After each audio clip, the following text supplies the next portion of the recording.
All right, shalom, and welcome to another Bible study that Yahweh has enjoined unto us here in this body of Yahshua. My name is Esaac ben Israel, and I'm the elder priest of the United Congregation of Israel, and I'm joined here with Priest Kish. Shalom, my brother. Shalom. All right, so we're going to get into a few things tonight. As you guys know, we just celebrated the Feast of Trumpets. The Feast of Trumpets is a new moon. And we have new moons, of course, all throughout the year because a new moon is a new month.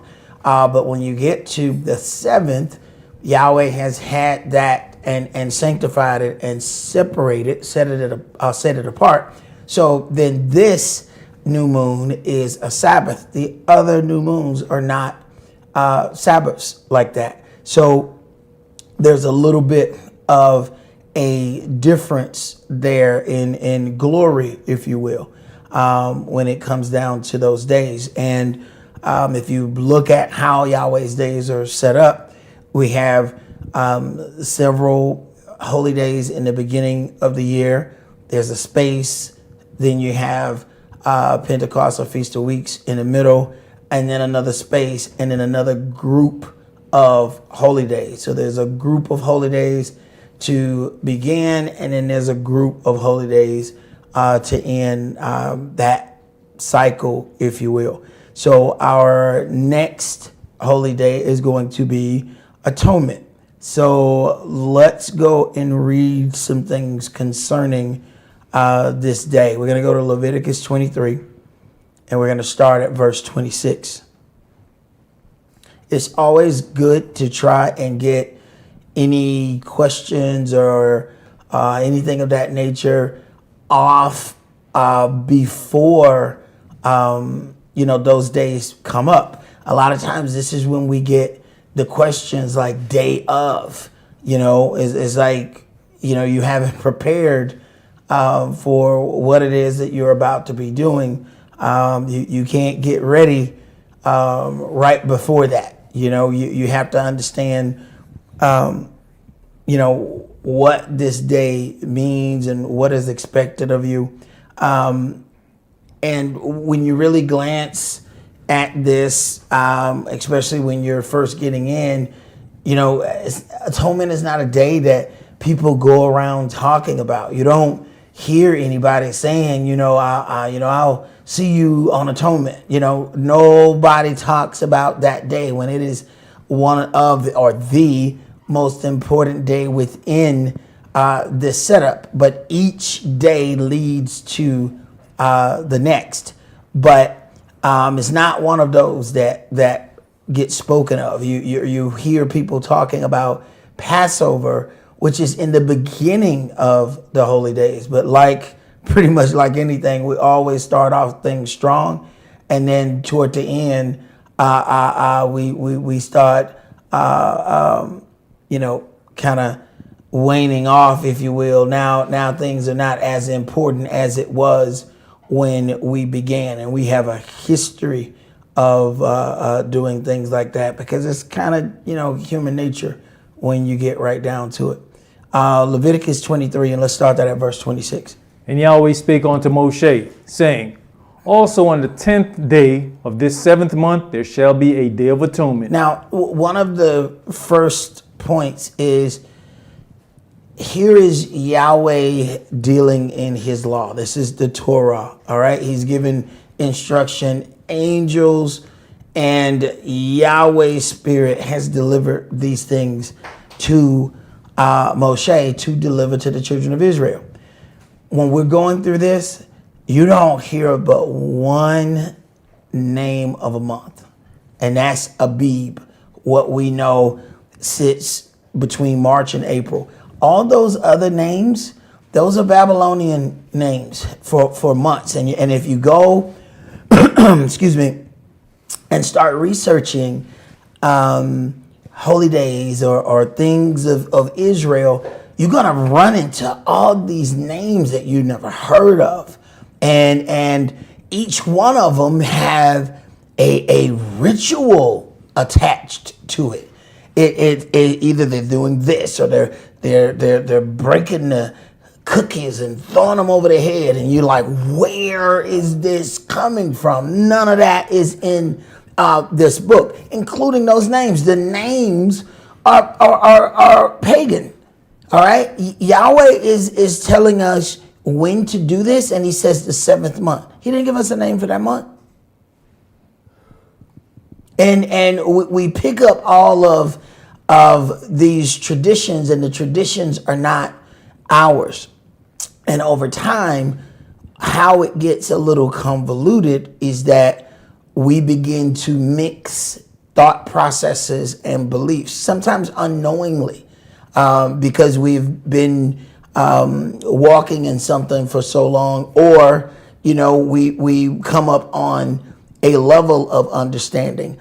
One thing you have to understand about getting a firm grasp on what's written is it grows in levels.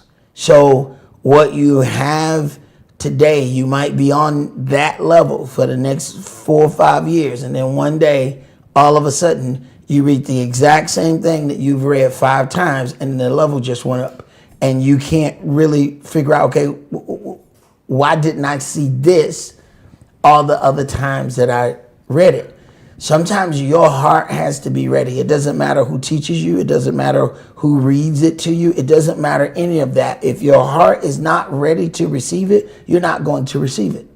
So this is why the growth happens in levels. Yahweh says, I will, if they come to me in a forward manner, I'm going to deal with them in that manner. So they're not going to be able to receive the same thing. You can have people, multiple people in a room, and the same lesson is taught, and some people get it, and some people got this much, some people got this much, some people got this much. Same lesson. What was the difference? It was about the opening of the heart of each individual that allowed certain things to permeate, and others just bounce right off of them. They couldn't receive it. They heard it, but they couldn't receive it. So, that's why we have to keep going when it comes down to trying to get a firm grasp on Yahweh's word. Go ahead, brother. It shall be an holy convocation unto you, and you shall afflict your souls and offer an offering made by fire unto Yahweh. Now, it shall be a holy convocation. If it's a holy convocation, it is a Sabbath. Holy is one word. Convocation is another word. Convocation is gathering. So there's not just a gathering, there's a holy gathering. So if we're going to have a holy gathering, then that means that we're going to have to follow some guidelines. When it comes down to a holy convocation, then we have to sanctify the place where we're going to have this gathering, if you will. And then at that point, once we sanctify it for that use, then nothing that is unclean, if you will, comes in that area during the time that it was sanctified for that purpose. It doesn't mean that some area is going to be holy and it's going to be always holy. Yahweh talked about how great of love he had for his temple, all of the great power that he shined upon it. But once, our people began to care more about the temple than operating in his law, he allowed it to be knocked down. So it wasn't so much about the place being holy. It's about the attitude and demeanor of the people. And various things may come in and alter that. And then we'll have something that we have to answer to Yahweh about. Go ahead. And you shall do no work in that same day, for it is a day of atonement, to make an atonement for you before Yahweh your Elohim. All right. So the Day of Atonement is a different kind of day. This is going to be for your atonement. It says you shall not do any work in that day. Now, this is the strictest of any Sabbath you're going to deal with. Okay?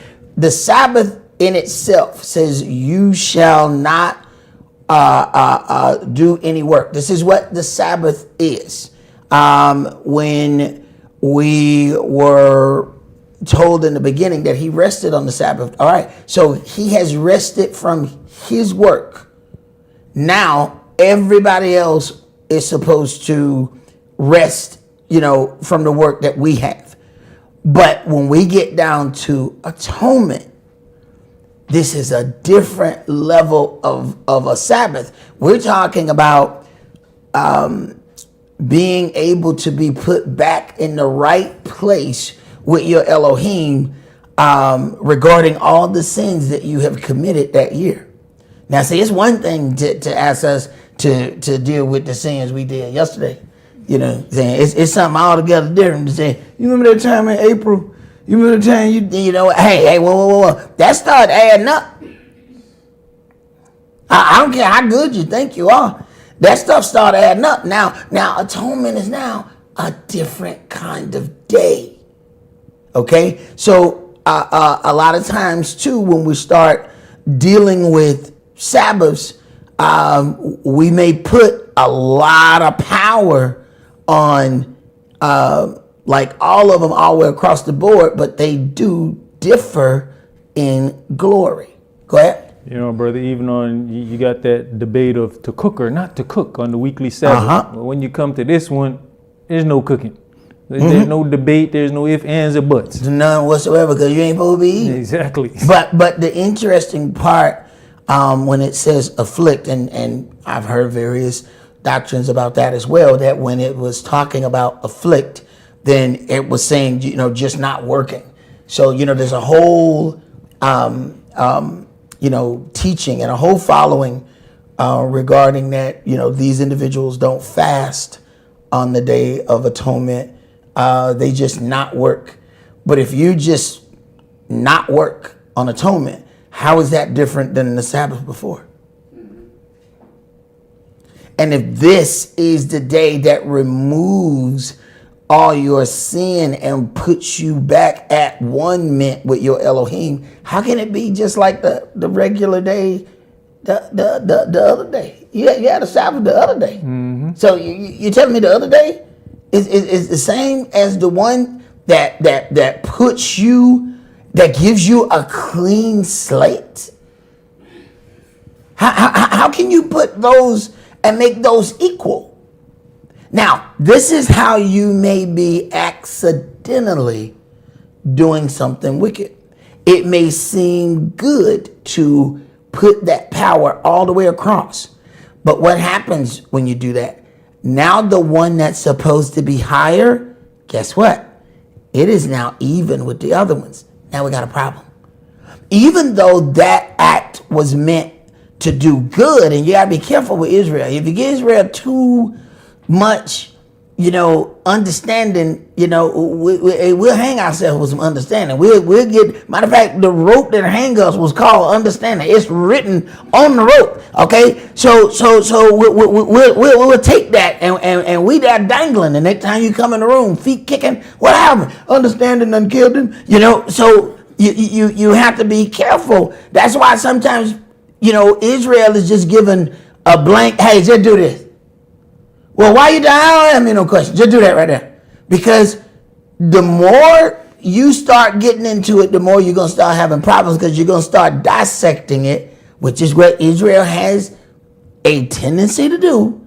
And then we may end up in some issues. So you kind of have to understand why both ways make sense. And it really depends on the particular environment that you're in at that moment, and dealing with what kind of people you're dealing with. That there's certain individuals that you can give them details and they will follow details. There's other people, the more options you give them, the worse off you are. Go ahead. Leviticus chapter 23 and verse 29. For whatsoever soul it be that shall not be afflicted in that same day, he shall be cut off from among his people. It shall be afflicted. And we have to go into this book and go over some of the ways that Israel has greatly sinned against Yahweh. And you'll see that just not working is not an affliction. If you tell me, Esaac, you cannot work on Monday. Oh, I'm so afflicted. The hell I am. You tell me I can't work. Now, if my money look funny, you know what I'm saying, maybe I'm afflicted at the end of the day. You know what I'm saying? But not while I'm resting. So to say that just not working is an affliction, that doesn't quite cut it. Go ahead. And whatsoever soul it be that does any work in that same day. Any. See, now we down to some stuff here. When you're talking about any work, you might want to make sure you got a charge for whatever that work is that you're doing, because no matter what, there's always something that has to be done. If you go in the temple, the incense don't burn itself. The trash don't take itself out. I know your kids wish they did, but I ain't never seen a trash that took itself out. So you know what? I'm just fool. You know what? I ain't seen it yet. So there's still stuff that's gonna have to be done. All right, and when it gets down to the higher level of Sabbaths, we have to then know that, okay, we're gonna deal with this a little bit different because it differs in glory. Go ahead. The same soul will I destroy from among his people. You shall do no manner of work. It shall be a statute forever throughout your generations and all your dwellings. It shall be unto you a Shabbat of rest, and you shall afflict your souls. In the 9th day of the month at even, from even unto even, shall you celebrate your Shabbat. Now, and that's not a typo. In the 9th day of the month at even, because the day begins in darkness. On the 9th day, when the sun goes down, it begins the 10th day. If you wait till even on the 10th, now you're doing the 11th.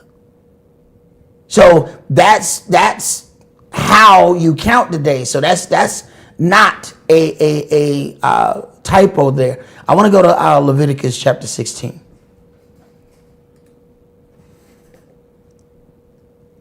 So, oftentimes we hear about forgiveness all the time, that something has been forgiven, but the act of atonement is something else.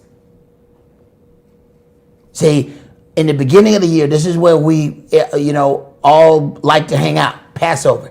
Everybody want their sins passed over. Everybody, and it's so funny, a lot of times we want, our sins to be passed over, but we don't have that same care for our brothers and sisters that have their sins passed over, but we still want ours passed over. But we don't understand that that's not the end of the story. Just to have your sins passed over is one thing. What puts you in the place as if it never happened? Passing it over don't do that. What puts you in that place? Now we're dealing with atonement, and there's an action that has to happen with atonement. All right, let's go to Leviticus chapter 16, and we're going to start there at verse 1. And Yahweh spake unto Moshe after the death of the 2 sons of Aaron, when they offered before Yahweh and died. Let me tell you something. If you wanted to see a real knuckle, all right, all you need to do is read it. Yahweh don't care about who, the little, click, or anything. This your family. Look at man. Your boys done did wrong. All right. Now I gotta kill them. Mm-hmm. But then Yahweh don't just take care of that business. Then he tell them, hey man, y'all got a job to do. Don't uncover your head. He say, hey man, I know everybody crying. They mourning, but you better not. What? Don't remove your head covering and don't cry. You let them cry. You keep doing your job. Now, To some people, it is unfair, but there are levels of glory, and you're gonna have to earn whatever level you at. You're gonna have to earn that one. And this is one when he says, most of us, if first of all, if one of our kids die dealing with Yahweh, we got a problem. If both of them die, some of us will never be in the word ever again. That's done deal. The word is in our, matter of fact, they can write word upside down in the mirror so we can see it in the rear view. Cause we ain't never gonna see that front face again. Done deal. Once we suffer a certain amount of loss, done. But that's the difference between servants and worshipers. Worshipers are not about going through anything uncomfortable. So, and sometimes we mistake those. A lot of times you'll have a gathering, you'll have a holy convocation, a Kodesh Bikra. But what's happening is there's some people who are gathered there to worship, and then there are other people who are gathered there to serve. And sometimes you can't tell the difference. But let there be any type of situation that is uncomfortable, the worshiper is gonna get the hell on, because they're not there for that. They there to enjoy themselves. They're there for the worship part of it, and they will stay. Some will stay for years, as long as you stay on the worship part. See, there's a reason why Sunday morning the biggest part was called praise and worship. Read 2 scriptures. Most of the time with song and dance. Those are worshipers. It's really easy to be a worshiper. It's something altogether different to be a servant. These people are servants. Well, they didn't have they offspring passed, and he like, all right, you need to go to work. Yahweh, I just love my two. Go to work. Go ahead, bro. And Yahweh said unto Moshe, speak unto Aaron your brother, that he come not at all times into the holy place within the veil before the mercy seat, which is upon the ark, that he die not, for I will appear in the cloud upon the mercy seat. So there are instructions on how you need to deal with this. He can't just come at all times now. Go ahead.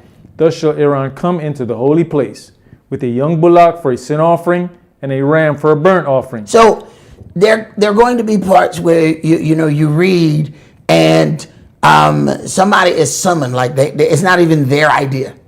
Okay, they get asked to come, and they automatically start grabbing stuff to take with them. Hey, you don't show up in front of a great king without anything. Say, hey, he don't come at all times. Make sure he come like this. Go ahead. He shall put on the holy linen coat, and he shall have the linen breeches upon his flesh, and shall be girded with a linen girdle, and with the linen mitre shall he be attired. The mitre is what goes on his head. He need to have a head covering if he's coming close to Yahweh. Yet that is the exact opposite of what you hear in the street. That is the exact opposite of what you're going to hear from those megaphone Hebrews, that they're going to ask right away, why do you have a head covering? Yahweh said, hey, he coming where? He coming over here? Oh, he coming over here? I tell you, hey, first of all, before he do anything, verse 3, thus shall Aaron come into the holy place with a young bullock for a sin offering. You ain't got no offering. Don't worry about your clothes. What do you have to offer? Go ahead. These are holy garments. Therefore shall he wash his flesh in water, and so put them on. So these are holy garments. Isn't it like the devil to try to tell you to get rid of a piece of your holy garment? Now, who else would say you need to take that off? Other than the adversary, the devil himself. Go ahead. And he shall take of the congregation of the children of Israel 2 kids of the goats for a sin offering, and 1 ram for a burnt offering. And Aaron shall offer his bullock of the sin offering, which is for himself, and make an atonement for himself and for his house. Make an atonement for himself. Aaron shall offer his bullock of the sin offering, which is for himself, and make an atonement. See, there was the portion where we read recently about King David, and he was given a scenario, and he said, hey, this man should die. And it was told, the prophet said, you the man. So he said, but Yahweh has put away your sin. All right? He put it away. He's not going to be killed for his sin. All right? So at that point, it's like, okay, he's forgiven. But then there's something else that comes behind that. He said that now the sword shall never leave your house. Now what's that? That's atonement. See, we're so busy on the Passover that we forget about the atonement. So when Yahweh said, you shall not die for your sin, that was your Passover. But you can't stop right there. Because if you stop right there, you're going to have some problems. Because, you enjoyed the Passover. You got free of that sin for the moment. But there's atonement that still has to be made concerning that. And what we will do is kick and scream at the parts of atonement. And those are the things that are putting us in the right order that we're supposed to be with our Elohim. And we fight that the most. Why? Because somebody has given us an incorrect definition about forgiveness and Passover. So because we think the event is done once we didn't die, we think it's over. Oh, he was stretching. He wasn't done. He was getting himself together. He wasn't. No, he about to get into this. But when you think it's all the way done, because okay, now he's said that one thing and he ain't said anything else about it. But he got to get you back to the right place. Go ahead, brother. And he shall take the 2 goats and present them before Yahweh at the door of the tabernacle of the congregation. And Aaron shall cast lots upon the 2 goats, 1 lot for Yahweh, and the other lot for the scapegoat. And Aaron shall bring the goat upon which Yahweh's lot fell, and offer him for a sin offering. But the goat on which the lot fell to be the scapegoat shall be presented alive before Yahweh, to make an atonement with him, and to let him go for a scapegoat into the wilderness. And Aaron shall bring the bullock of the sin offering, which is for himself, and shall make an atonement for himself and for his house, and shall kill the bullock of the sin offering, which is for himself. And he shall take a censer full of burning coals of fire from off the altar before Yahweh, and his hands full of sweet incense beaten small, and bring it within the veil. Now, all of this has to take place. And Aaron shall bring the bullock of the sin offering, which is for himself, and shall make an atonement for himself and for his house. And he shall kill the bullock of the sin offering, which is for himself. This is work. Somebody had to be working. And when there is work going on, there are also liberties. Now, there are individuals who want the liberties, but they didn't do the work. Now we got a problem. This is how you can see something and get yourself in trouble. You know what? I saw Yahshua people walking through the field picking the corn. Yeah. So next Sabbath, I'm going to pick the corn. Next Sabbath, you're going to die. So because understand, they was working. I don't know what you was doing. You was looking at them work. But this is how you can see something and then, put that out there, and now you done got yourself in some trouble. Because you say, hey, I did the same thing they were doing. No, you did the same thing they were doing at that moment. You're going to need to press rewind and go all the way before and see what they did before that moment. See, you're just focusing in on that moment. Back up and you'll see what provided them the liberty to deal like that in that moment. Go ahead. And he shall put the incense upon the fire before Yahweh, that the cloud of the incense may cover the mercy seat that is upon the testimony, that he die not. Now, it's incense, it's the cloud. How did he deal with Israel? The cloud. Cloud. Sometimes we end up dealing with things and we don't even know the various levels of what we're doing. We don't even understand what we're doing with the incense. We just, we think we're doing some Erykah Baduism. We don't know what we're doing. It seemed cool, you know what I'm saying? Because you used to have that zodiac sign, back in my uncle's room. And everybody had incense, but he had incense because he was covering up the smell of. He had some of them left-handed cigarettes. You know what I'm saying? You can't hold them in the right hand, only the left. You know what I'm saying? So he always had incense. But see, now we're not connecting that. This is the spirit of your Elohim. And we're just using it to cover up wacky weed. Go ahead, priest. And he shall take of the blood of the bullock and sprinkle it with his finger upon the mercy seat eastward. And before the mercy seat shall he sprinkle of the blood with his finger 7 times. Then shall he kill the goat of the sin offering, that is for the people, and bring his blood within the veil, and do with that blood as he did with the blood of the bullock, and sprinkle it upon the mercy seat and before the mercy seat. Right, now this is explaining Yahshua is in the process when he's saying, touch me not, for I'm not ascended unto my Father. He's got a job to do. He's got to anoint this mercy seat with the blood that he shed. Now you can't touch me right now. See? So these very things that are written here, these are the events that Yahshua is taking care of for us. But because we see the portion of Passover and not understand the atonement properties in that, then atonement doesn't really get the level of understanding or the level of attention that it deserves. Because we'll put all of that in Passover.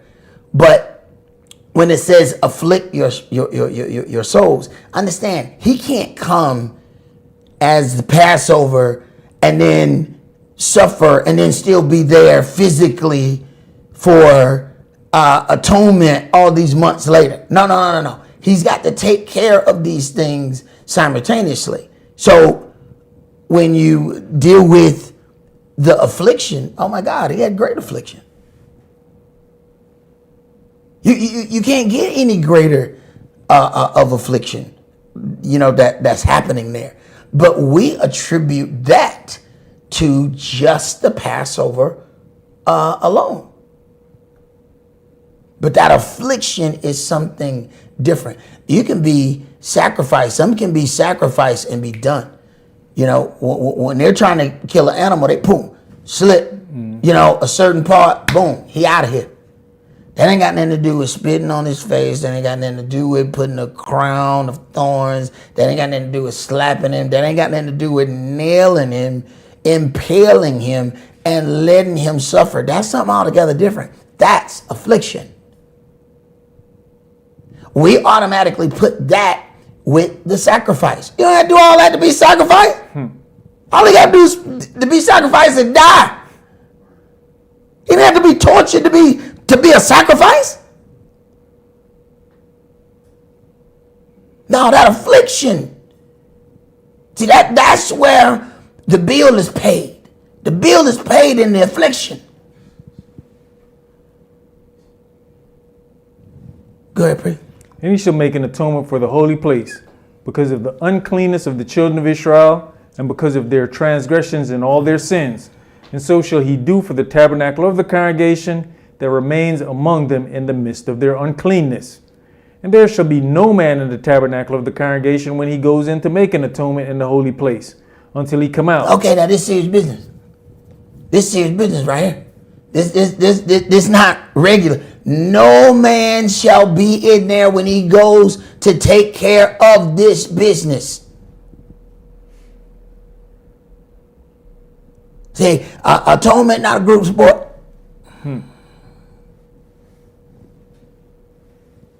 You got to do what you got to do to get yours. Go ahead. And have made an atonement for himself and for his household and for all the congregation of Israel.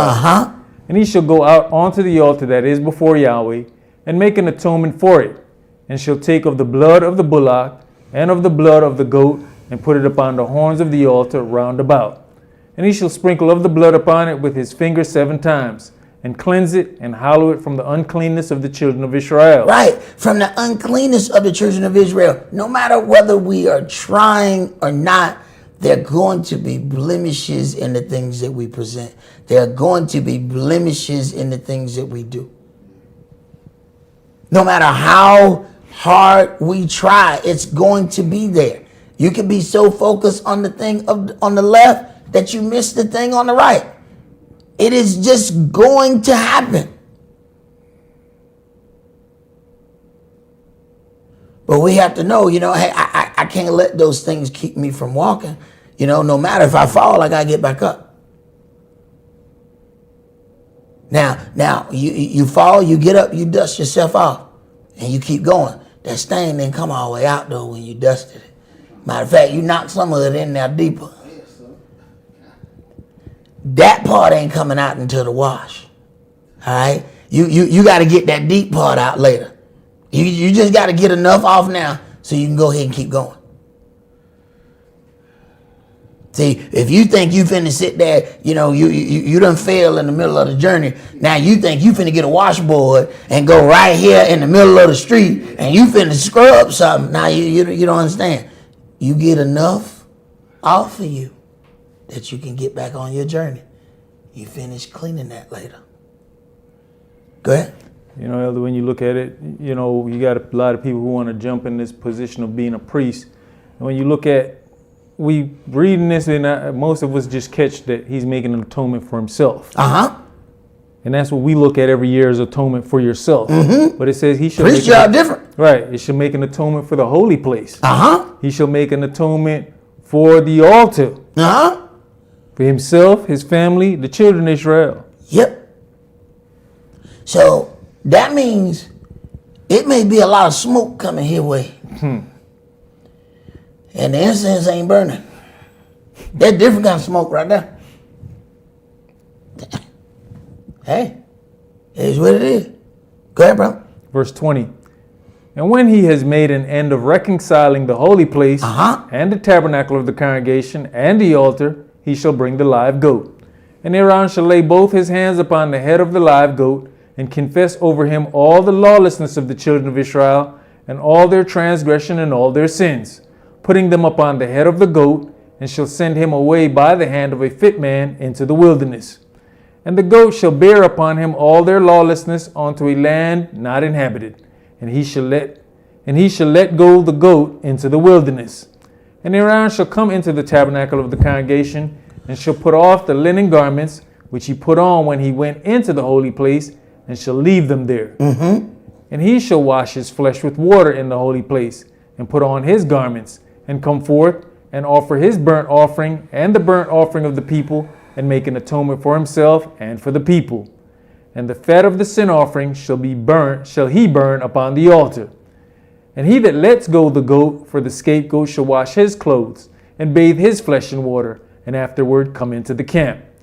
And the bullock for the sin offering and the goat for the sin offering, whose blood was brought in to make atonement in the holy place, shall one carry forth without the camp, and they shall burn in the fire their skins and their flesh and their dung.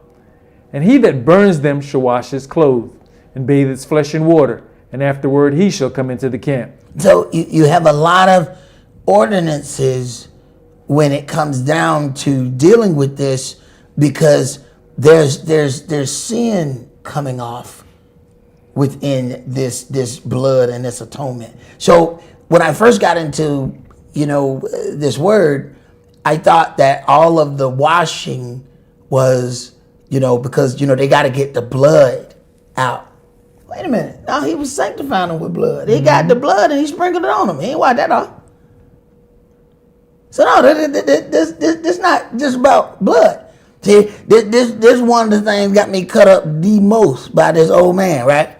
Because it was a guy bleeding, and I you know what I'm saying, I ain't really understand what that was, and I went off the high hell, Jack. I'm talking about, I got on the top of the house and jumped off. I'm talking about Superfly Snooker. You know what I'm talking about? Come down. My other head, come here, sir. You wrong. He'd come pull me. You wrong. You got good intention, but you're wrong. So it's not just that it's blood. You have, you know, this blood has been set aside to make an atonement for sin. Once these individuals have done that, these are sacrifices. Hey, wash yourself, because you just handled something that was taking the place of sin. Now you need to cleanse. So there's a little bit more to some of those ordinances than may appear to the eye. It just looks like it's a bunch of carnal washings, but it actually has some connection with what it is set to be dealing with.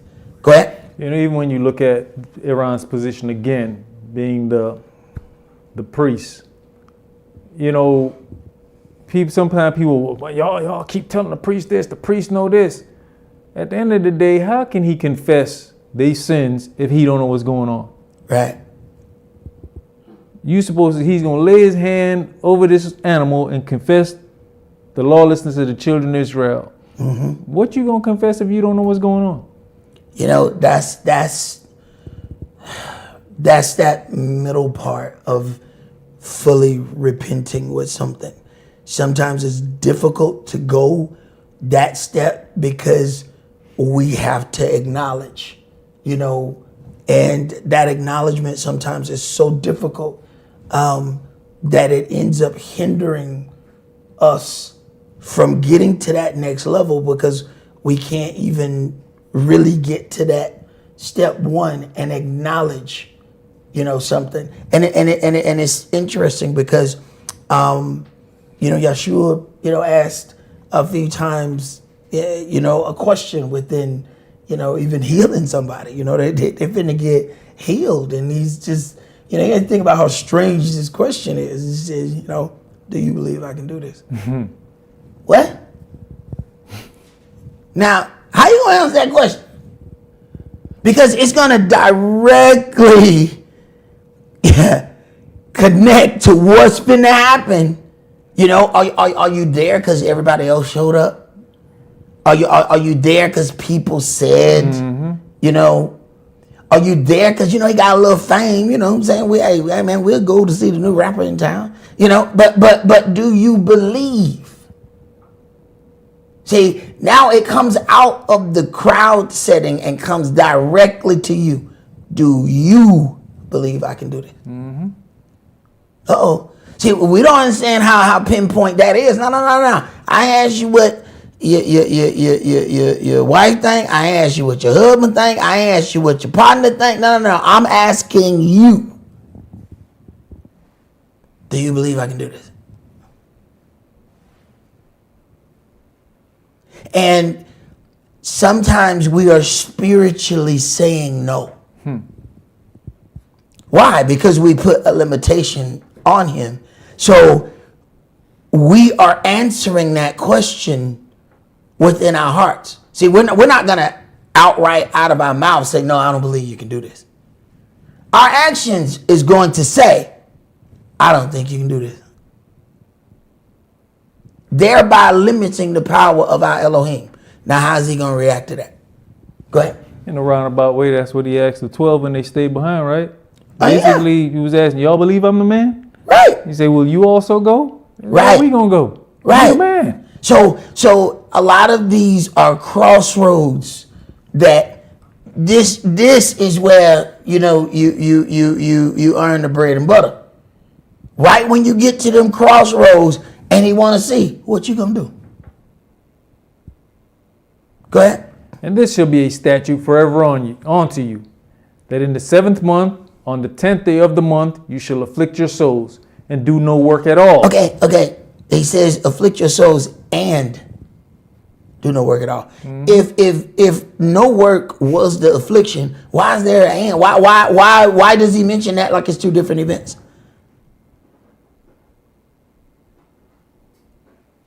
Man, you know how hard it is to sit still? Hey, look, hey, I tell you what, you know, everybody think, you know what I'm saying, they think, you know, it's just an easy exercise. Watch a kid. The next step, you come and just watch kids and just tell them, all right, now y'all sit still. And that 3 minutes right there, hey, and they about to explode, right? we ain't that much better. We just think we're better. Our movements are not sharp, so they don't stick out as much. We will learn to be a little bit smoother in our movements, but we doing the same thing. We might pick up that phone 52 times. Ain't nothing more on that phone. The 52nd time, that's different from the 51st. But how do we count that? Go ahead. Whether it be one of your own country or a stranger that sojourns among you. For on that day shall the priest make an atonement for you to cleanse you, that you may be clean from all your sins before Yahweh. It shall be a Shabbat of rest unto you, and you shall afflict your souls by a statute forever. By a statute forever, because Yahweh is already instituting the things that are going to be kept after he knows he's going to set aside animal sacrifice. So the principles of it are there without the shedding of blood. Those principles, these are the events that we're supposed to get out of it. When you start talking about afflicting your soul and fasting for a 24-hour period, you'll understand that there's times in there where you just like, you know, I don't think I'm gonna make this. You know, I was probably a little bit too ambitious to try such a thing.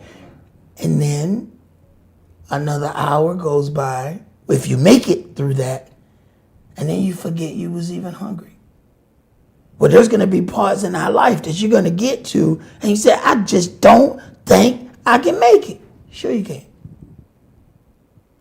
But if you have already given up in your mind, then of course you're not going to make it. So Yahweh gives us a exercise, and apparently we such feeble creatures that we need to have practice every year. So you should practice it again. Say, this is how you get the plays down. You got to run. You say, man, this is a simple play, coach. I know. Run down 10 yards, cut to the left. All right, coach, I done did this 100 times. Do it 100 more. Come on down, your son. Wax on, wax off. Come on, man. I done cleaned your cars, man. Hey, look here, bro. These the cleanest cars in town. Yeah. Well, I just poured dirt back on them. Wax on, wax off. But when it comes down to dealing in situation, then you will be able to react second nature. See, when it's second nature, you don't have to watch your hands move. You know, when you still learning, when you learn how to drive a stick, you keep looking at your foot. The hell you looking down there for? And you keep looking at when you shift. You keep looking. What you keep looking for? You don't have it second nature. When you have it second nature, you're not looking at any of that. You can feel where each one of them at. You know where the release point in the clutch at. You know all of that. You ain't looking at none of that. You actually, if you've never driven a standard, you think you need both feet. You think you need both of them. What the hell you doing with that other foot? You can't figure out why you always need brake. Because you keep riding with your damn foot on it. Your foot not supposed to be on that. But when it has been drilled you can do it without watching. And that's the point that Yahweh wants to get us. Do it again. Do it again. Do it again.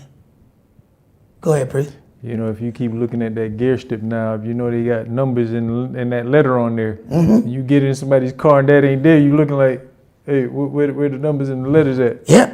Yep. And instead of, all right, then let me go through this. Let me see what's what, and that will be your handicap. We'll get accustomed to something, and it will become our handicap. It will become that crutch that now we need that. Man, GPS is a prime example. Nobody has a map anymore because we've gotten accustomed to that. Now, what we're gonna do when the GPS don't work? What we're gonna do? Look, most of us don't even have a GPS no more. We just got the phone. The phone is actually taking over the GPS. The GPS was a separate unit. Okay? The phone is taking care of that. But, when you don't pay your T-Mobile though, that don't work. So what you gonna do? Go ahead, bro. And the priest, whom he shall anoint, and whom he shall consecrate to minister in the priest's office in his father's stead, shall make the atonement, and shall put on the linen clothes, even the holy garments. He shall put on the holy garments, and a part of those holy garments is having his head covered. It is amazing that somehow, like all this time, we let other people's understanding keep us in a lane to where, we're removing our head covering. We're doing all of these things. When you get in this book, Yahweh was point blank. Don't let him come in here. That he died not. If you want to know if something's serious or not, the part where he said he gonna kill you, that kind of sounds serious. And people will get upset when you have a discussion about their clothing or what they're wearing. They say, you know what, man, that dude problematic. Okay, if he come not like this, I'm gonna kill him. How more serious that can you get? But then when you try to enforce that, people think you tripping. They think you tripping. But all they're gonna take is for one knuckle to die. One. Just that one somebody come in with the gym shorts on. Boom, hit the ground. We ain't gonna have no more, dress issues. That's gonna take care of that. Hey, when you talk about die, isn't that what he let Moshe go as far? And then he said, all right, you go any further, you're gonna die. Yep. Moshe said, you know what? Forget them arguments. We gonna fight this out. There it is. Hey, look, baby, I love you. You know I love you. That baby, I know I love you. But I got to do something. I got to mutilate your boys. I got to mutilate them because they got to go. This extra skin got to go. Oh, I'm gonna go. Exactly. See, if I don't take care of this, he gonna take care of me. There was no more discussion trying to see. He tried to negotiate to see how she felt about how Yahweh was directing him. And understand it, in her heart, she ain't feeling this. She's not an Israelite. She's not feeling this circumcision. But here's the problem. You married one. So you got to deal with how God deal with him. You got to deal with how God deal with him. That's just how that go. So at this point, these boys gonna get a circumcision. This is as far as you going. Or you about to lose your husband. Now which one you want to do? Because if he don't do it, he gonna die. That's a hell of a situation. So how hard do you hold on? How hard do you hold on to what it is you want out of that situation? See, we'll take it down because we understand circumcision. No. Take this down to something that you don't understand and you don't see the purpose. How deep does it go? You know, also when you look at the verse 32 here, kills that whole Catholic priest thing. It says, consecrate to minister in the priest's office in his father's stead. Right. So if you ain't getting married, what son of yours is going to be in your stead? And they have the strangest doctrine that I've ever seen. You know, you can't marry, but the priesthood is handed down to sons. But what is even stranger than that? That other people say that they're Jews through their mama. And the priest office is handed down through the father. Mm-hmm. But you know, when that's said, if anybody keep reading that, they're gonna eventually pick up on that mishap. So then we get directed to go read another book. Don't read this one. So thereby you won't get caught up into what's happening there. Let's go to 1 Chronicles chapter 21. There was some things that we went over on the Sabbath, and I want to go a little bit deeper into that, especially with you know what you're saying about the circumcision. This could have been an easy point where he decides that he's just going to have peace, you know, in his house. He's just going to have peace with his woman. And if he does that, he has no peace with Yahweh. There's not a situation where he gets to have both. He's either going to have one or he's going to have the other. Now, we would like for it to be a situation where, hey, you do what's right and everybody happy. Moshe wasn't given that situation. And when we read about David's situation, he didn't have that opportunity either. So let's go. Start at verse 5. And Joab gave the sum of the number of the people unto David. And all they of Israel were 1,000, and 100,000 men that drew sword. And Yehuda was 410,000 men that drew sword. But Levi and Benjamin counted he not among them, for the king's word was abominable to Joab. And Elohim was displeased with this thing, therefore he smote Israel. And David said unto Elohim, I have sinned greatly, because I have done this thing. But now, I beseech you, do away with the lawlessness of your servant, for I have done very foolishly. And Yahweh spake unto Gad, David's seer, saying, Go and tell David, saying, Thus says Yahweh, I offer you 3 things. Choose you one of them, that I may do it unto you. Now, why does he even give him these options?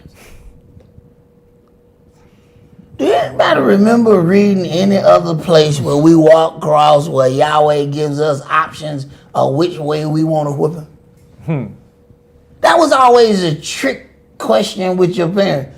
You want the switch or you want the belt? I'd like to choose none of the above, please. Thank you. Is there another option or wise one? It's a mess right here. Go ahead. So Gad came to David and said unto him, Thus says Yahweh, choose you, either 3 years famine or 3 months to be destroyed before your foes, while that the sword of your enemies overtake you, or else 3 days the sword of Yahweh, even the pestilence in the land, and the angel of Yahweh destroying throughout all the coast of Israel. Now therefore advise yourself what word I will bring again to him that sent me. Now, there's no good option here. He get A, B, or C. There's absolutely no good. There's no. When I say no good option, okay, there's no option that does not equal, pain. There's going to be some pain and suffering no matter which decision is made. So, if you're going to suffer, you might as well suffer and be on the side Yahweh on. See, when you run out of options and you run out okay, when I look at all of these options, is there any option where everybody okay? No. Okay. So somebody gonna get hurt no matter what. If I choose A, somebody get hurt. If I choose B, somebody get hurt. If I choose C, somebody get hurt. Okay. Which one of these options leaves me on Yahweh's side, no matter who get hurt? See, sometimes you got to break down what's been broken down so you can see you got the process of elimination here.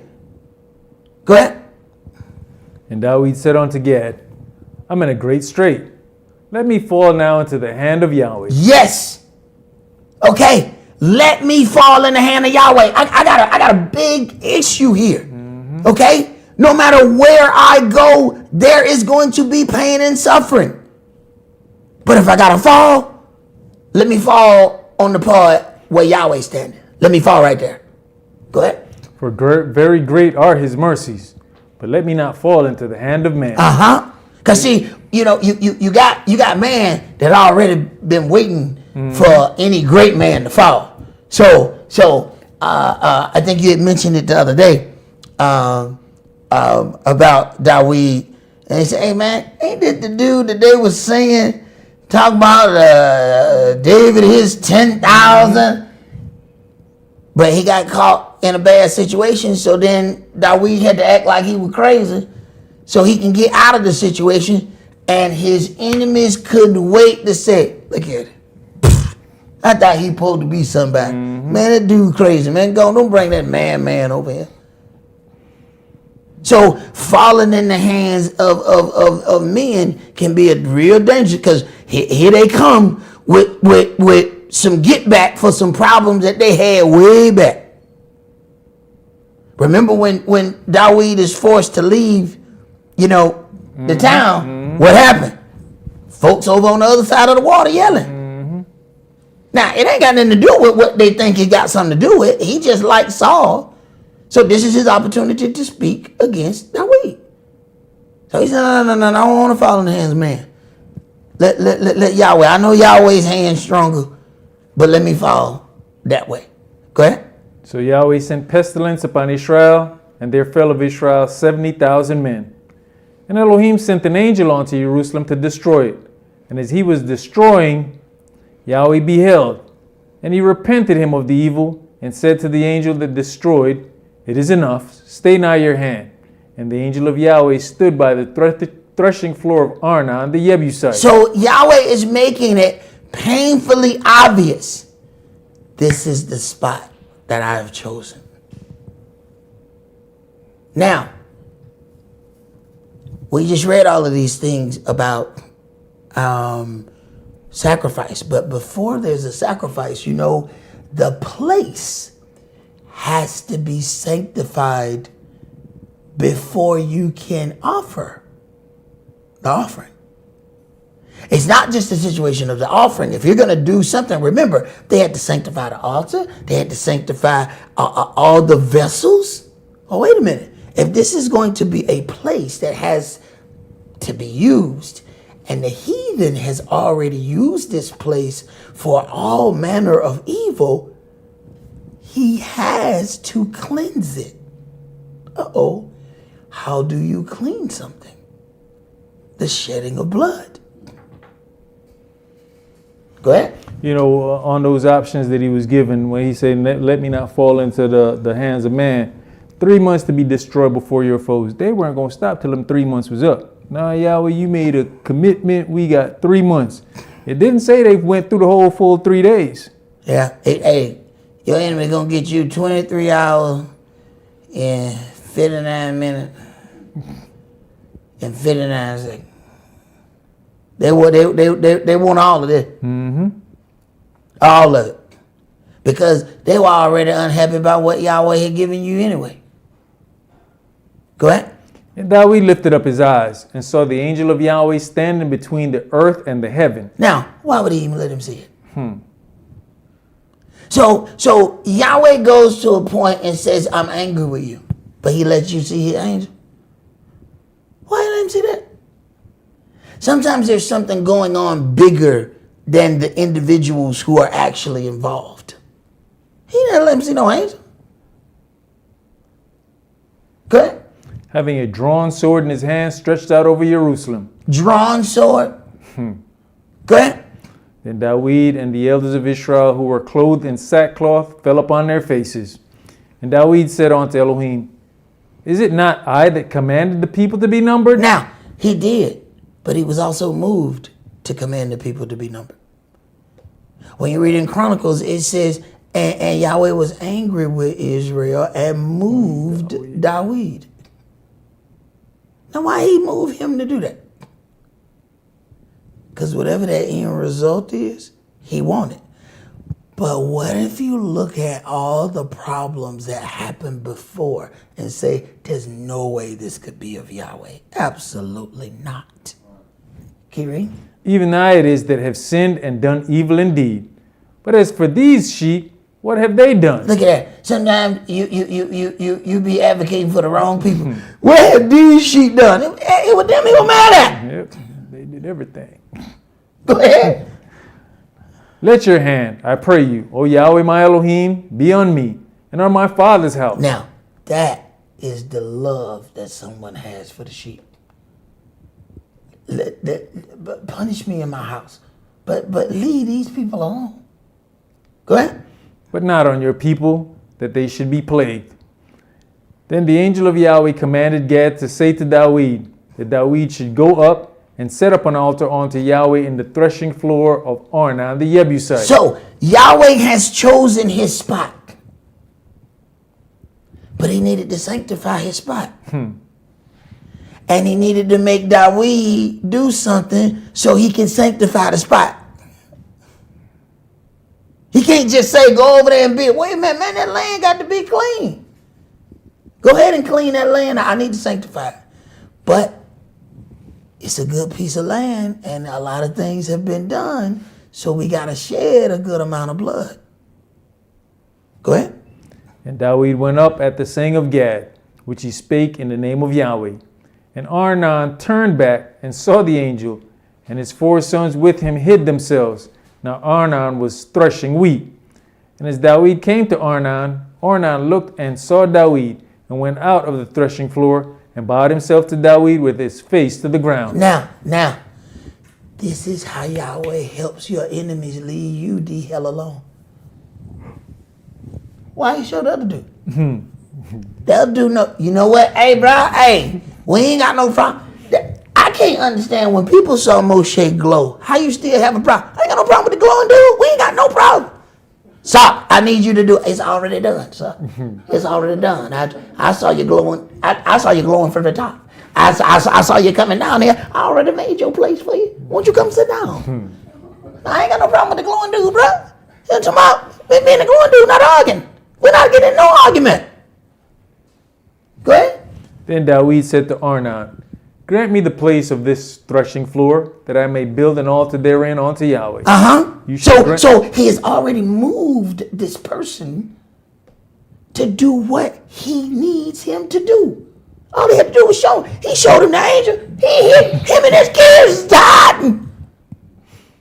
But what did that do? That moved his heart. Hey, man, whatever you need, bro. I'm done. Hey, I'm cooked. I'm good. You ain't lit the incense yet, but a brother cooked. I'm not fighting with you. Because whatever the hell that was, I'm not fighting with nobody who know that. Whatever that is, me and you ain't got no problem, bro. You want this land? Hell, I got a better one over here. You want to come look at this one? I'm not fighting with that dude. And Yahweh used that to move his heart. See, and that in itself was a blessing. I'm going to show you this so I ain't got to kill you. Look at that. Look at it. You see that? Look at the grace and mercy. Because if he don't show him and he come against David, He gonna die. don't look good. Don't look good. Go ahead. You shall grant it me for the full price, that the plague may be stayed from the people. And Arnon said unto David, take it to you. Man, hey, go on get it, bro. It ain't nothing but land. It ain't nothing but land. You gon' have it. Hey, but talk to the dude with the sword, though. Tell him don't come out here no more. No. Give it. Give it. Go ahead. And let my master the king do that which is good in his eyes.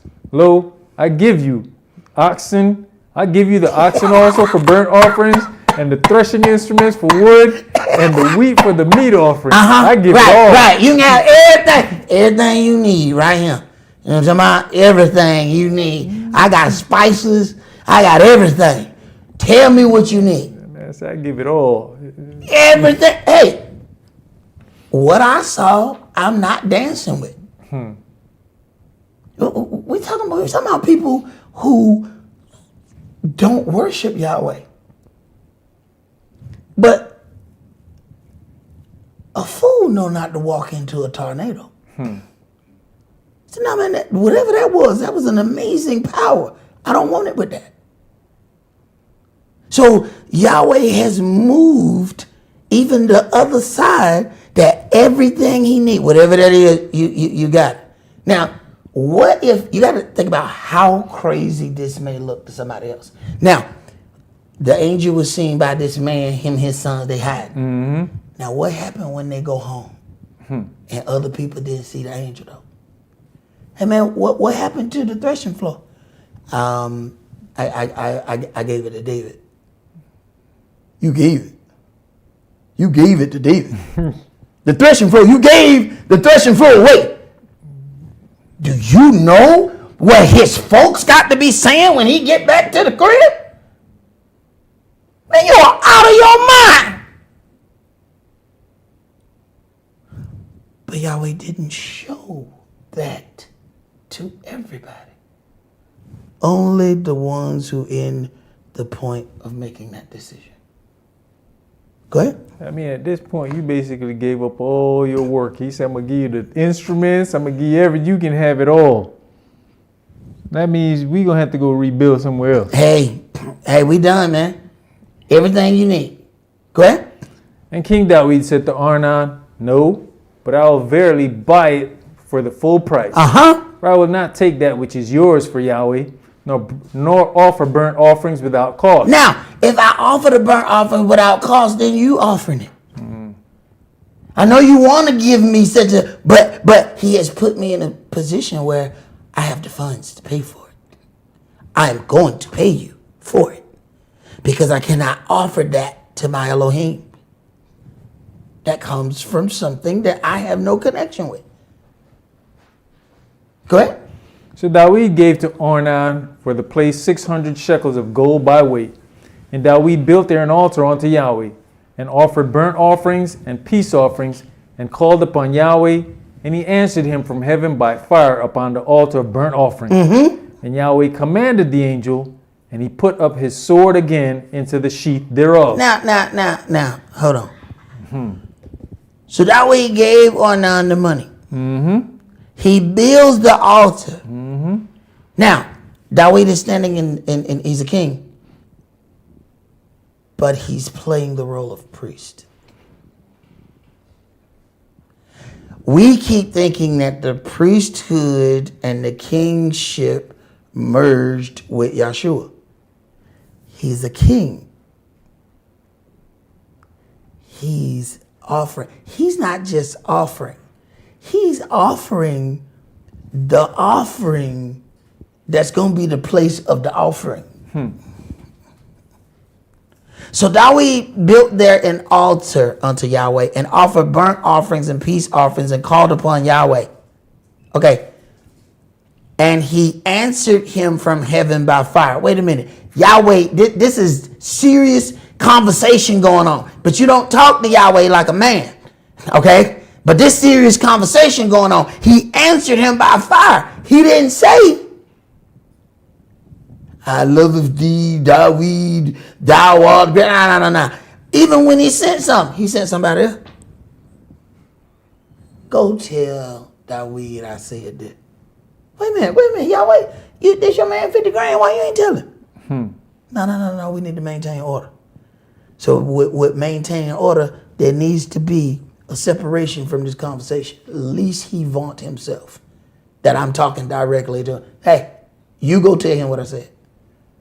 So now you have this king who has built an altar.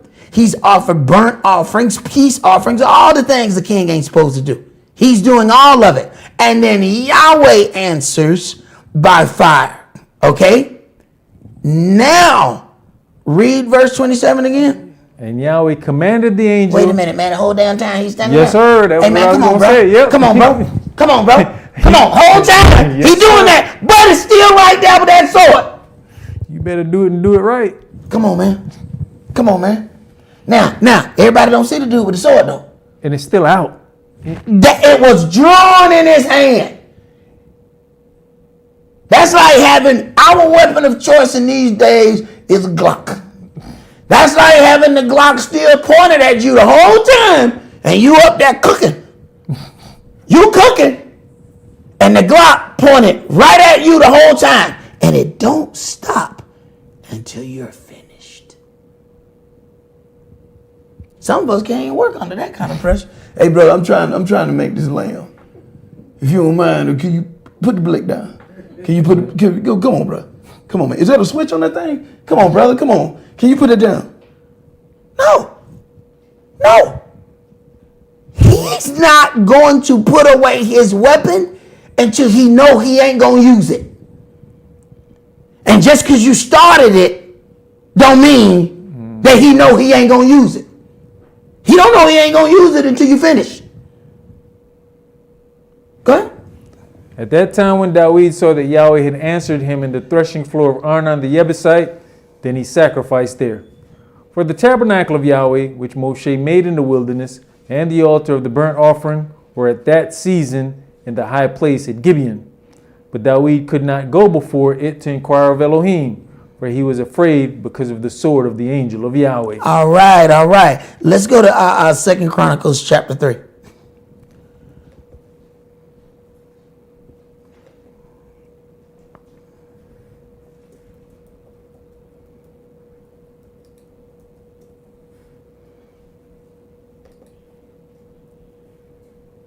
Second Chronicles chapter 3 and start at verse 1.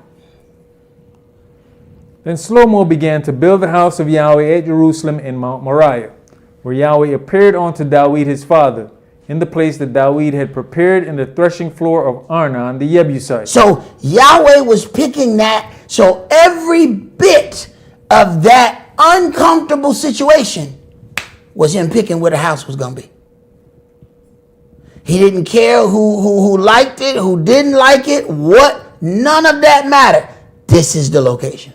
This is what I've chosen. Go ahead. And he began to build in the 2nd day of the 2nd month in the 4th year of his reign. Now, verse 1 says, Shlomo began to build the house of Yahweh at Jerusalem in Mount Moriah. All right, go to Genesis chapter 22.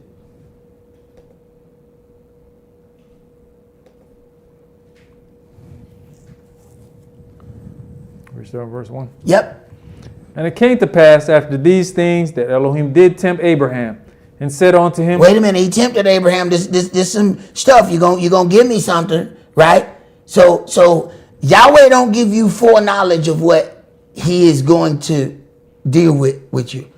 You know, you gotta understand you on a need to know basis. So he tells him that he's gonna do all these great things with this boy Esau, right?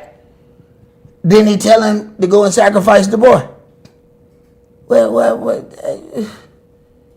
you have, you remember now, right? You said.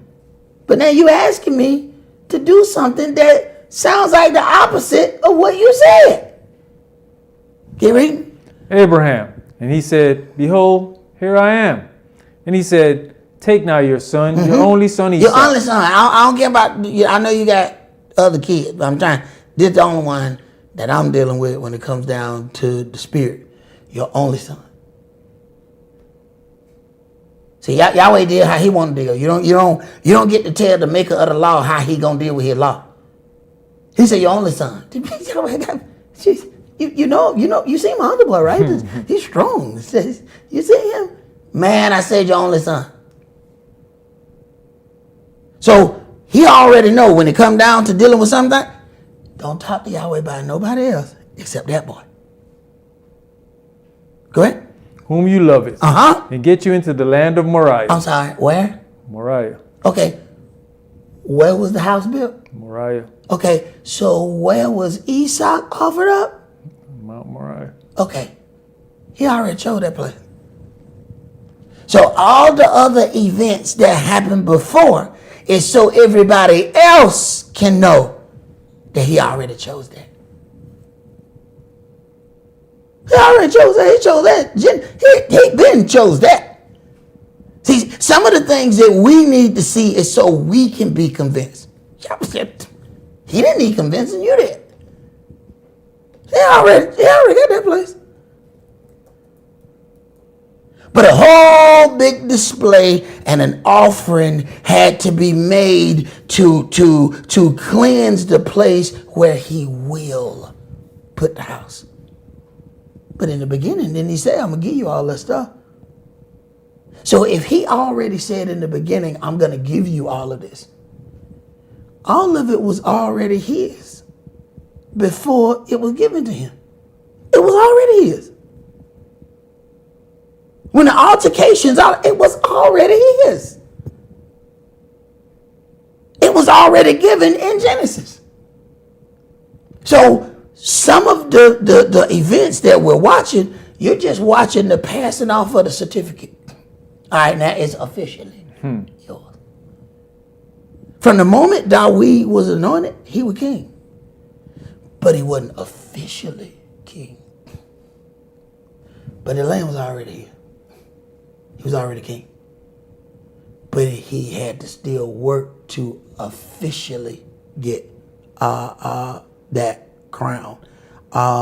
Let's go. That's all I wanted to go to in that, because even as we go further down, we start getting into nothing but the events concerning the Messiah when we get into further into reading right there in Genesis. So think about that.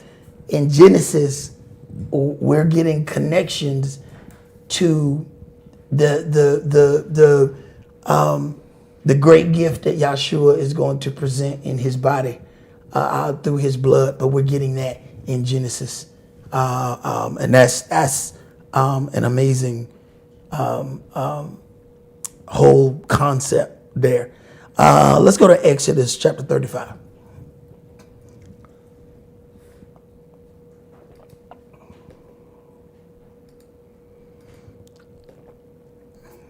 Exodus 35, and let's start that at verse 1. And Moshe gathered all the congregation of the children of Israel together, and said unto them, These are the words which Yahweh has commanded, that you should do them. 6 days shall work be done, but on the seventh day there shall be to you an holy day, a Shabbat of rest to Yahweh. Whosoever does work therein shall be put to death. You shall kindle no fire throughout your habitation upon the Shabbat day. All right. This entire setup is about remembering the Sabbath to keep it holy.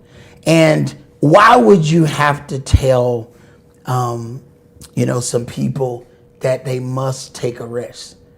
Think about it. They were just slaves. What off day you think a slave had? Tell me what their vacation schedule was. You think they kept Labor Day? What about Juneteenth? What holiday you think they kept? Even if the Egyptians kept, Hesenef Pioneer Day, do you think that the slaves get to keep it? So then they are accustomed to working to the point where they believe, hey man, if I go ahead and work on this day, I'm going to be ahead of all the other slaves. That's mentality. It is very difficult to get mentality out. You can bring the people out, but the mentality that they possess is still there.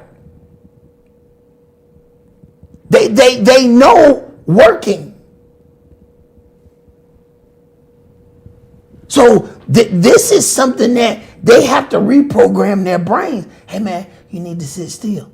What are you talking about sit still? Sitting still is how we got beat. What are you talking about? You want us to be still?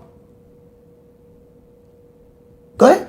Brother, we all have to admit that if it wasn't for understanding of the word and the Shabbat, most of us would still be working 7 days a week, because you just look at even Christianity when we're in that on the first day. Yeah, you might go to church, but you get out of church and you going and doing something else. You done worked or Little League or something all day Saturday. Yeah. And then Sunday you might go to church for a couple of hours and you come out and you work and you work and you work. You got it. I reflect many times and say, man, if it wasn't for having understanding the Shabbat, I wouldn't have a day of rest. Yeah. You and me both.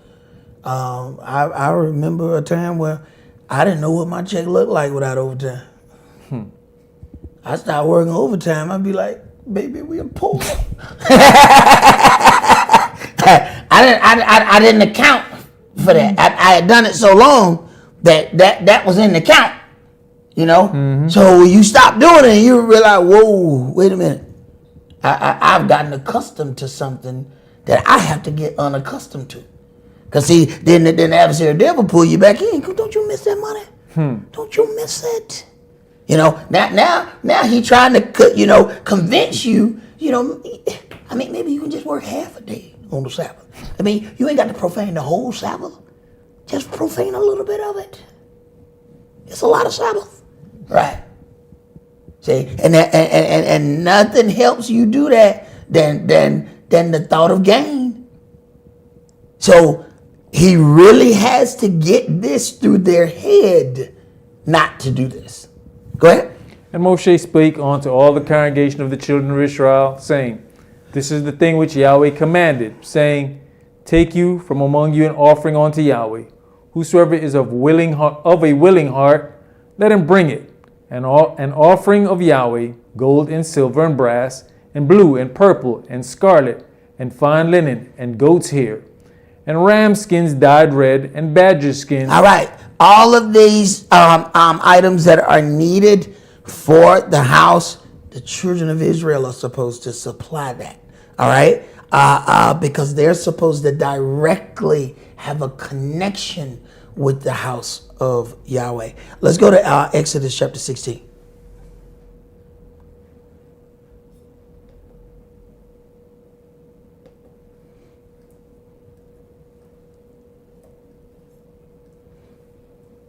And start at verse 1. Exodus 16. Yep. And they took their journey from Elim, and all the congregation of the children of Israel came unto the wilderness of Sin, which is between Elim and Sinai, on the 15th day of the second month after their departing out of the land of Egypt. And the whole congregation of the children of Israel murmured against Moshe and Aaron in the wilderness. And the children of Israel said unto them, Would Elohim we had died by the hand of Yahweh in the land of Egypt. Now, they don't really understand the magnitude of what's happening. Yahweh has a system that he has set up to get Israel ready for the ultimate place that he has for them.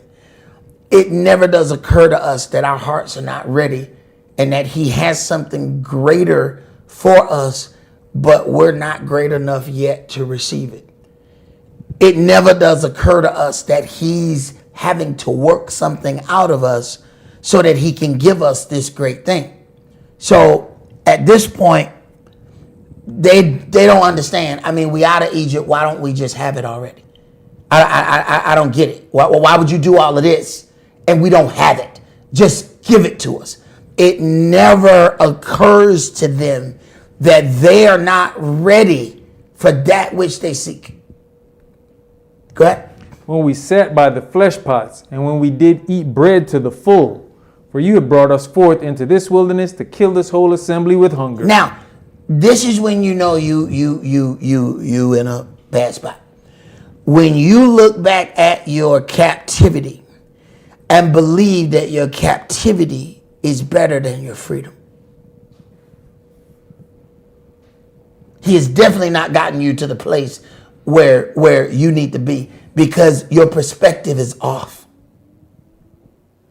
Go ahead. Well, you look at one of the things here, and we're still suffering from this. And it says, when we did eat bread to the full. Uh-huh. Brother Amir once said, I heard Brother Amir say, we don't eat to not be hungry. We eat to be full. Mm-hmm. And that's exactly what they're saying right now. We could eat bread till we was full. Yeah.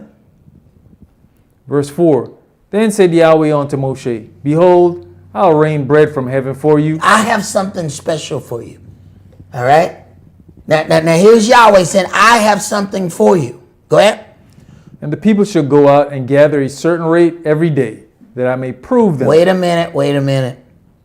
He has something for you, but in that which he has for you is also something to prove you. It's not just a thing that he's giving you. It's something that he's given you to prove you. So he's going to watch how you deal with it. Go ahead. Whether they will walk in my law or no. Uh-huh. And it shall come to pass that on the 6th day they shall prepare that which they bring in, and it shall be twice as much as they gather daily. And Moshe and Aaron said unto all the children of Israel, at even, then you shall know that Yahweh has brought you out from the land of Egypt. And in the morning, then you shall see the glory of Yahweh. For that he hears your murmurings against Yahweh. And what are we that you murmur against us? Now, this is where things now start to get even more convoluted, because the people are murmuring against the people that they see because they are acting as if it is their decision. They said, you have done this. Yahweh said, no. I hear what's going on. I see what's going on. But carnal people only see the things that are presented to them. They can't see past the physicality of the event itself. Go ahead.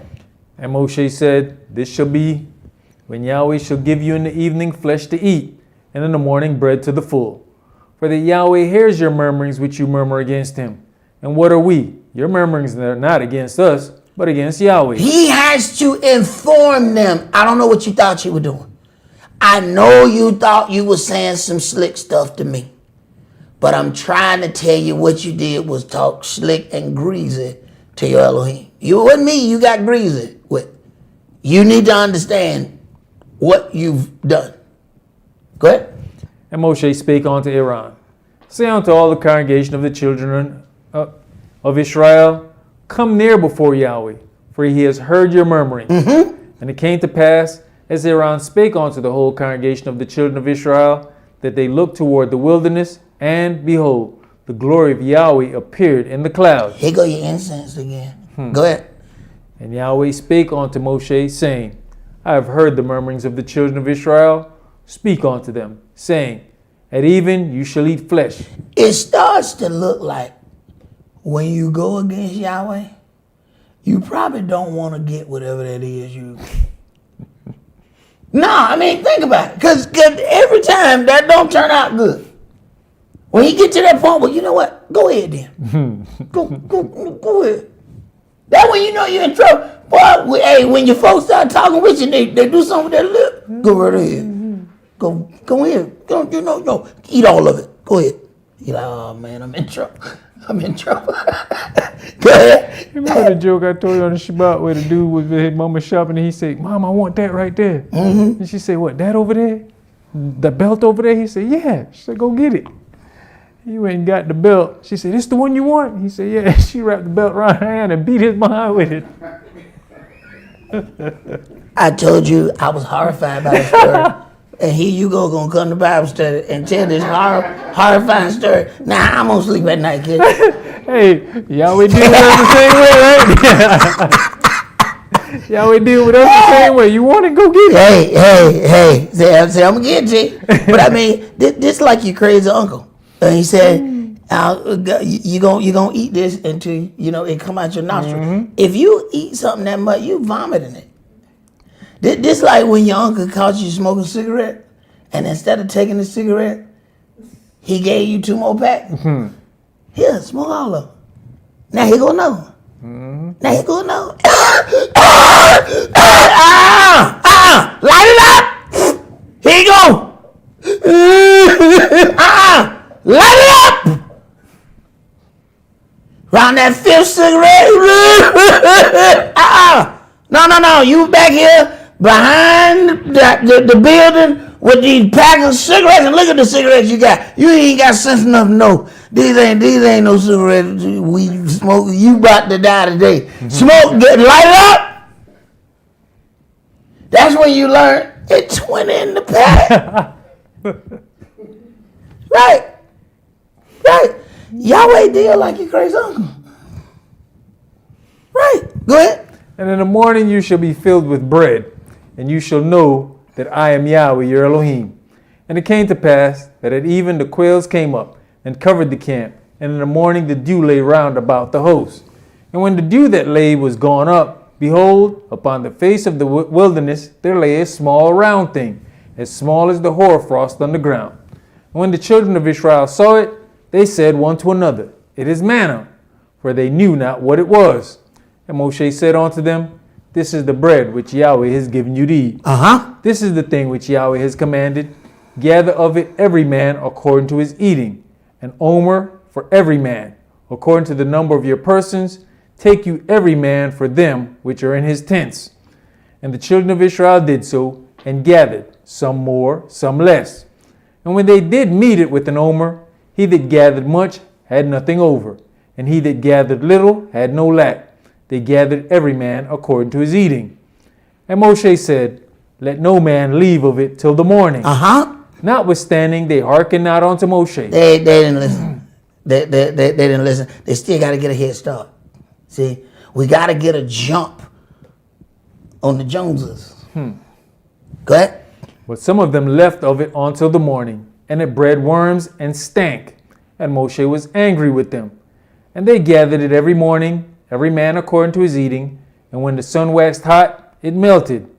And it came to pass that on the 6th day they gathered twice as much bread, 2 omers for one man. And all the rulers of the congregation came and told Moshe. And he said unto them, This is that which Yahweh has said. Tomorrow is the rest of the holy Shabbat unto Yahweh. Bake that which you will bake today, and seed that which you will seed, and that which remains overlay up for you to be kept until the morning. And they laid it up till the morning, and as Moshe bade, and it did not stink, neither was there any worm therein. And Moshe said, Eat that today, for today is a Shabbat unto Yahweh. Today you shall not find it in the field. 6 days you shall gather it, but on the 7th day, which is the Shabbat, in it there shall be none. And it came to pass that there went out some of the people on the 7th day for to gather, and they found none. Why? Why did they go out? They had doubled the amount so that they wouldn't have to go out on the Sabbath, and went anyway. Can't sit still. Go ahead. And Yahweh said unto Moshe, How long refuse you to keep my commandments and my laws? And this is where things get really convoluted as well, because the people did that, right? Yahweh said to Moshe, How long refuse you? I ain't went and got no matter. What are you talking to me for? Ain't you in control? Ain't you in charge? Ain't you the head of the house? Well, then you did it. No, I was sitting right here, boss. I ain't with no what. No, you did it. No, I swear for you. I didn't do nothing. Okay. You did it. Go ahead. See, for that Yahweh has given you the Shabbat. Therefore he gives you on the 6th day the bread of 2 days. Abide you every man in his place. Let no man go out of his place on the 7th day. So the people rested on the 7th day. And the house of Israel called the name thereof manna. And it was like coriander seed, white, and the taste of it was like wafers made with honey. And Moshe said, This is the thing which Yahweh commands. Fill an omer of it to be kept for your generations, that they may see the bread wherewith I have fed you in the wilderness, when I brought you forth from the land of Egypt. And Moshe said unto Aaron, Take a pot, and put an omer full of manna therein, and laid up before Yahweh to be kept for your generations. As Yahweh commanded Moshe, so Aaron laid it up before the testimony to be kept. And the children of Israel did eat manna 40 years, until they came to a land inhabited. They did eat manna until they came onto the borders of the land of Canaan. And they were sick of it. They said, we ain't got nothing there but this light bread. We sick of this. But they believe that they're ready, or that they are more advanced in their spiritual development than what they really are. And ain't nothing worse than finding out on the day of the championship fight that you didn't train enough. Nothing worse than that. Nothing at all. Let's go to Isaiah chapter 58.